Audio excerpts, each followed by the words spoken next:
Peggy 18.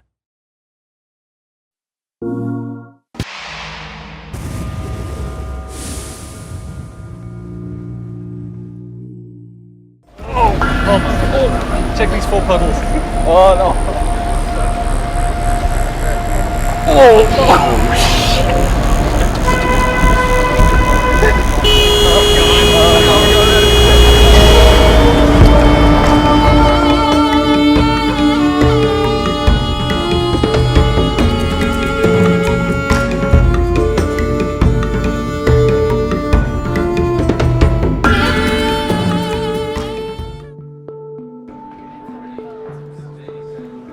Ubisoft had a clear and lofty goal in mind as they built Far Cry 4, create the most authentic gaming experience ever.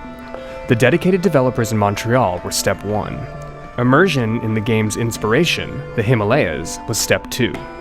It was imperative to see the people, places, and things that would help bring this game to life. Nepal all suggests like a lot of different kinds of environments, right? How are you going to feel going from sort of the virtual world that you have created into the new world that we're going to?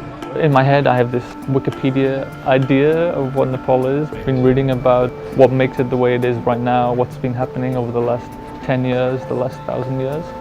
But I'm hoping that we can uncover something that isn't presented on the web. The expectations are going to be super high after Far Cry 3. We really want to push it and bring it to the next level. It's super important that the environment you're in feels believable. Like you can look around and understand the space and it feels like a real place from the real world. So being able to go to some of those locations is super interesting and super useful, just to see how the ground crunches under your feet and just the tiny little textures like that. And we can try and bring that extra level of authenticity to it.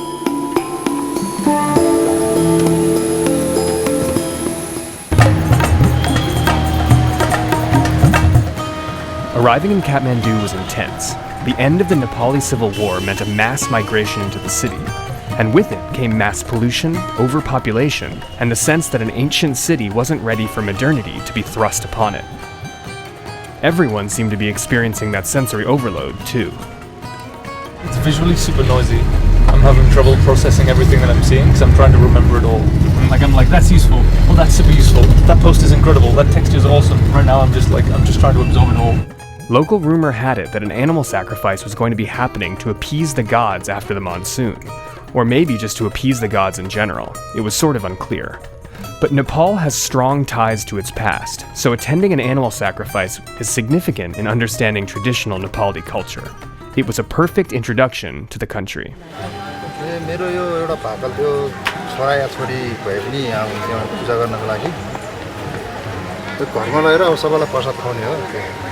So we've made it to Dakshina Kali Temple, where the goddess Kali asks for blood sacrifice from her devotees. That face is the face only a Kali could love.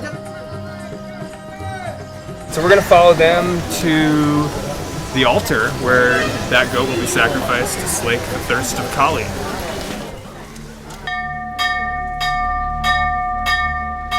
It was certainly a normal cultural moment, but for a second, everything got pretty quiet.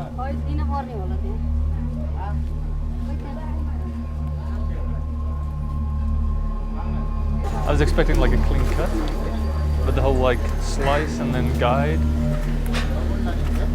It's been super interesting to get this close to the source material.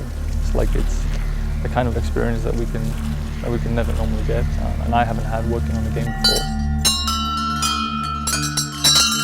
I didn't realize the significance of bells, especially around temples and places of worship. In my head before I went, I had this like very stereotypical kind of soundscape of what a place of worship sounded like. I think what we'll end up with is something that's less like a stock movie soundtrack kind of vibe, and we'll capture something that's much more realistic.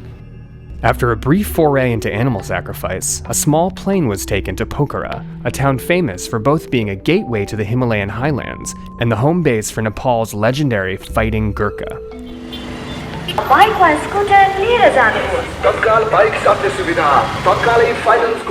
The legend of the Gurkha inspired the warriors created in the game. मरे डोस खुसीले आदमी बगेर हाम्रो साझाहरू मरे डोस धनको थुप्रो के हड्डीको थुप्रो भने हाम्रो साझाहरूले त्यस्तो भन्छ। The young Gurkhas in training gave a sense of what the challenges and motivations were to join one of the world's most elite fighting forces.